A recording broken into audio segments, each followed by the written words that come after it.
नमस्कार. आजच्या ठळक घडामोडीमध्ये आपले स्वागत आहे. पाहूया आज दिवसभरातील 5 मोठ्या बातम्यांचा संक्षिप्त आढावा.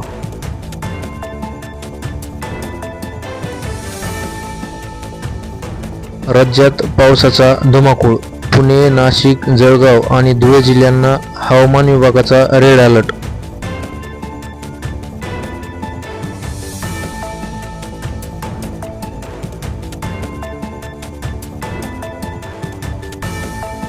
भिवंडीमध्ये 4 मजली जुनी इमारत कोसळली. एनडीआरएफ कडून युद्धपातळीवर बचाव कार्य सुरू.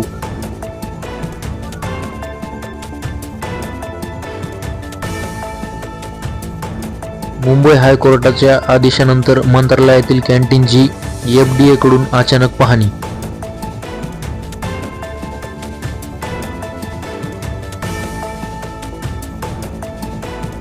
जळगावचे हातनूर आणि कोल्हापूरचे राधानगरी धरण ओव्हरफ्लो.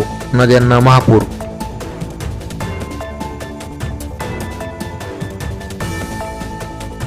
संसदेमध्ये पावसाळी अधिवेशन तापले. राजकीय आरोप प्रत्यारोपांच्या फेरी.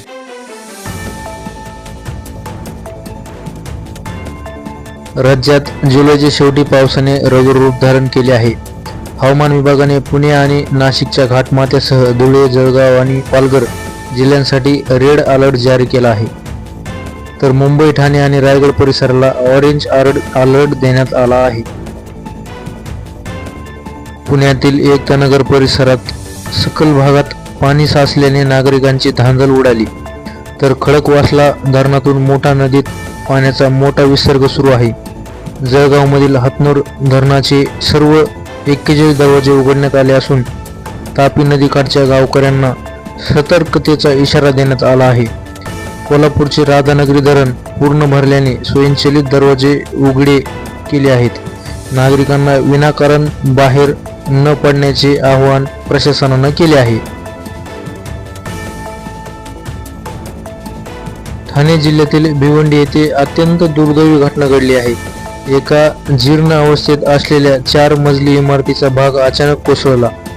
घटनास्थळी एनडीआरएफ आणि स्थानिक आपत्ती व्यवस्थापक पथक तात्काळ दाखल झाले असून ढिगाऱ्याखालून अडकलेल्या नागरिकांना बाहेर काढण्याचे काम सुरू आहे.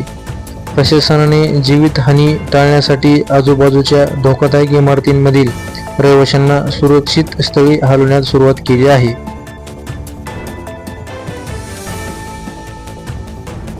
राज्याच्या मध्यवर्ती ठिकाण असणाऱ्या मंत्रालयातील कॅन्टीनबाबत मुंबई उच्च न्यायालयाने मोठे निर्देश दिले आहेत.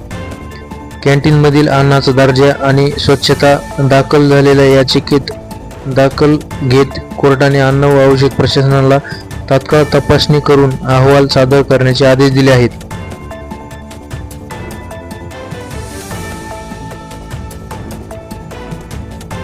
दिल्लीत संसदेचे पावसाळी अधिवेशन सुरू असून सत्ताधारी आणि विरोधकांमध्ये जोरदार खडाजंगी पाहायला मिळत आहे.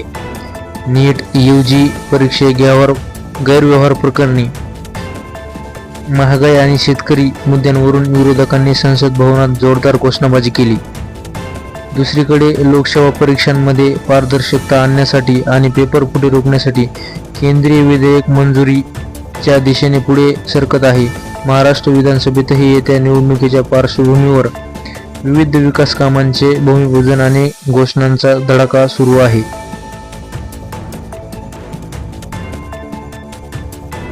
तर या होत्या महत्त्वाच्या आणि ठळक बातम्या.